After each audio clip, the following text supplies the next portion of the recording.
राधे राधे। मेरे प्यारे भाइयों बहनों माताओं व बंधुओं, संस्कार की बातें चैनल में आपका स्वागत है। बंधुओं, आज गुरुवार के दिन मैं आपके लिए लाई हूँ भगवान विष्णु की कथा। बंधुओं, गुरुवार के दिन भगवान विष्णु की कथा सुनने मात्र से भगवान विष्णु अति प्रसन्न होते हैं और अपने भक्तों की मनोवांछित इच्छाएं पूरी करते हैं। बंधुओं, पूर्ण विश्वास, सच्ची निष्ठा के साथ ही यदि कथा को सुना जाए तभी आपको कथा सुनने के पूर्ण फल की प्राप्ति होगी।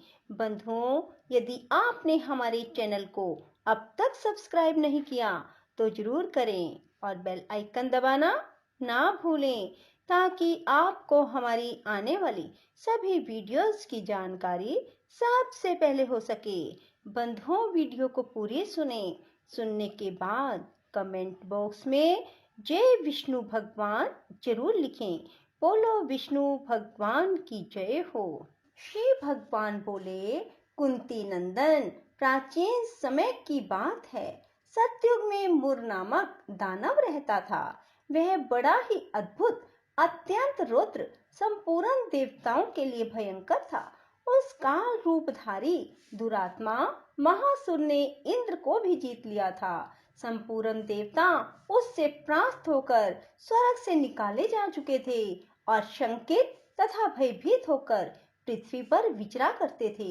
एक दिन सब देवता महादेव जी के पास गए। वहां इंद्र ने भगवान शिव के आगे सारा हाल कह सुनाया।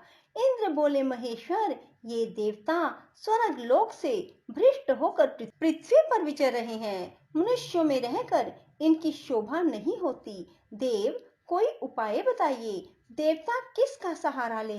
महादेव जी ने कहा, देवराज, जहाँ सबको शरण देने वाले, सबकी रक्षा में तत्पर रहने वाले जगत के स्वामी भगवान गरुड़ध्वज विराजमान हैं, वहां जाओ, वे तुम लोगों की रक्षा करेंगे।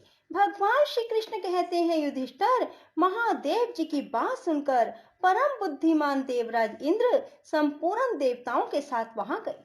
भगवान गदाधर क्षीर सागर के जल में सो रहे थे। उनका दर्शन करके इंद्र ने हाथ जोड़कर स्तुति आरंभ की। इंद्र बोले, देव देवेश्वर, आपको नमस्कार है। देवता और दानव दोनों ही आपकी वंदना करते हैं। पुंडरीकाक्ष, आप दैत्यों के शत्रु हैं।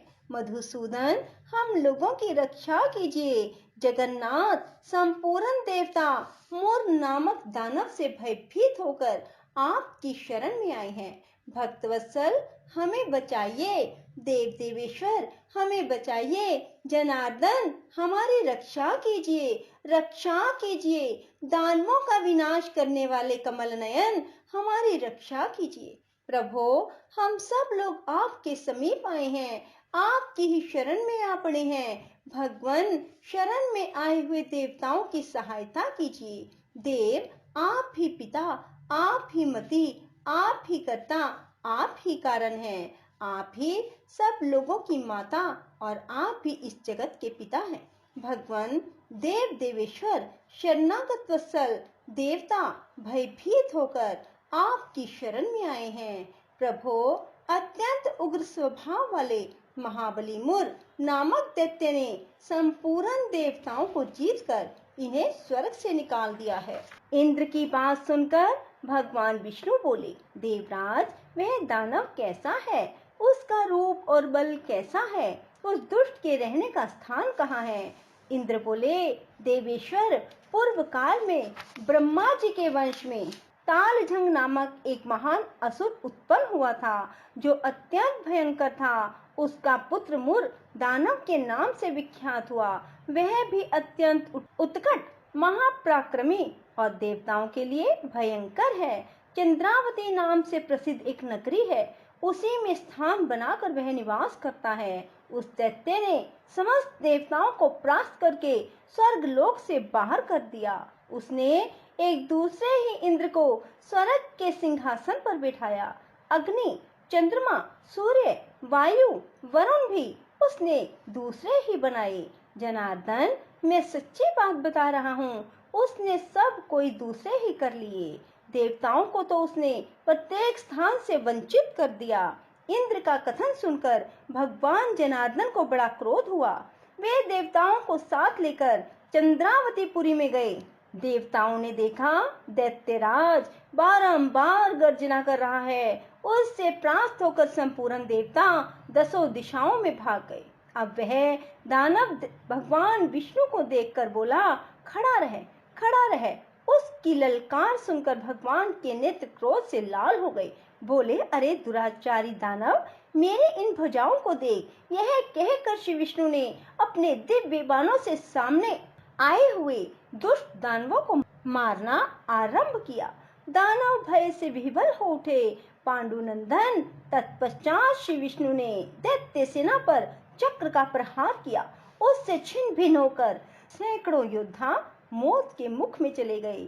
इसके बाद भगवान मधुसूदन बद्रिका आश्रम को चले गए। वहां सिंहावती नाम की गुफा थी जो 12 योजन लंबी थी। पांडुनंदन उस गुफा में एक ही दरवाजा था। भगवान विष्णु उसी में सो रहे। दानवूर भगवान को मारने के उद्योग में लगा था। वह उनके पीछे लगा रहा। वहां पहुंचकर उसने भी उसी गुफा में प्रवेश किया। वहां भगवान को सोते देख उसे बड़ा हर्ष हुआ। उसने सोचा, यह दानवों को भय देने वाला दानव है, अतः निसंदेह इसे मार डालूंगा। युधिष्ठिर दानव के इस प्रकार विचार करते ही भगवान विष्णु के शरीर से एक कन्या प्रकट हुई जो बड़ी ही रूपवती, सौभाग्यशालिनी तथा दिव्य अस्त्र शस्त्रों से युक्त थी। वह भगवान के तेज के अंश से उत्पन्न हुई थी। उसका बल और पराक्रम महान था। युधिष्ठिर दानवराज मूर ने उस कन्या को देखा। कन्या ने युद्ध का विचार करके दानव के साथ युद्ध के लिए याचना की। युद्ध छिड़ गया। कन्या सब प्रकार की युद्ध कला में निपुण थी। वह मूर नामक महान असुर उसके हुंकार मात्र से राख का ढेर हो गया। दानव के मारे जाने पर भगवान जाग उठे। उन्होंने दानव को धरती पर पड़ा देखा। पूछा, मेरा यह शत्रु अत्यंत उग्र और भयंकर था, किसने इसका वध किया? कन्या बोली, स्वामीन, आप ही के प्रसाद से मैंने इस महादैत्य का वध किया। श्री भगवान ने कहा, कल्याणी, तुम्हारे इस कर्म से तीनों लोकों के मुनि और देवता आनंदित हुए हैं। अतः तुम्हारे मन में जैसी रुचि हो उसके अनुसार मुझसे वर मांगो। देव दुर्लभ होने पर भी वह वर मैं तुम्हें दूंगा, इसमें तनिक भी संदेह नहीं। वह कन्या साक्षात एकादशी थी।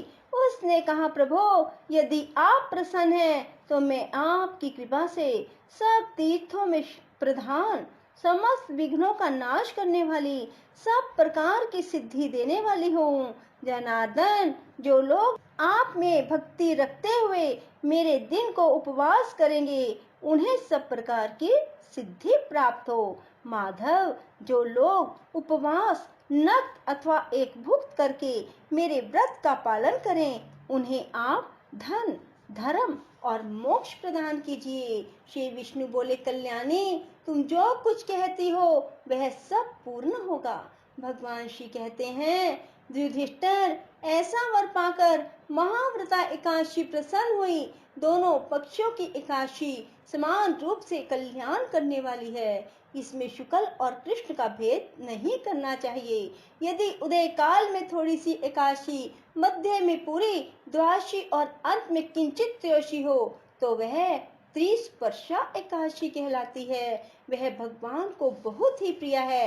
यदि एक त्रिस्पर्शा एकादशी को उपवास कर लिया जाए तो 1 सहस्त्र एकादशी व्रतों का फल प्राप्त होता है। इसी प्रकार द्वादशी में पारण करने पर सहस्त्र गुना फल माना जाता है। अष्टमी, एकादशी, षष्ठी, तृतीया, चतुर्दशी यदि पूर्व तिथि से विद्ध हो तो उसमें व्रत नहीं करना चाहिए। परिवर्तनीय तिथि से युक्त होने पर इसमें उपवास का विधान है। पहले दिन में और रात में भी एकादशी हो तथा दूसरे दिन केवल प्रातः काल एक दंड एकादशी रहे तो पहली तिथि का परित्याग करके दूसरे दिन की द्वादशी युक्त एकादशी को ही उपवास करना चाहिए। यह विधि मैंने दोनों पक्षों की एकादशी के लिए बताई है। जो मनुष्य एकादशी को उपवास करता है वह वैकुंठ धाम में, जहाँ साक्षात भगवान गरुड़ध्वज विराजमान है, जाता है। जो मानव हर समय एकादशी के महात्म का पाठ करता है उसे सहस्त्र गोदानों के पुण्य का फल प्राप्त होता है। जो दिन या रात में भक्ति पूर्वक इस महात्म का श्रवण करते हैं वे निसंदेह ब्रह्म हत्या आदि पापों से मुक्त हो जाते हैं। एकादशी के समान पाप नाशक व्रत दूसरा कोई नहीं है। बोलो विष्णु भगवान की जय हो। राधे राधे, जय श्री कृष्णा। बंधुओं, यदि आपको हमारी वीडियो पसंद आए तो इसे लाइक करें और शेयर भी जरूर करें। धन्यवाद।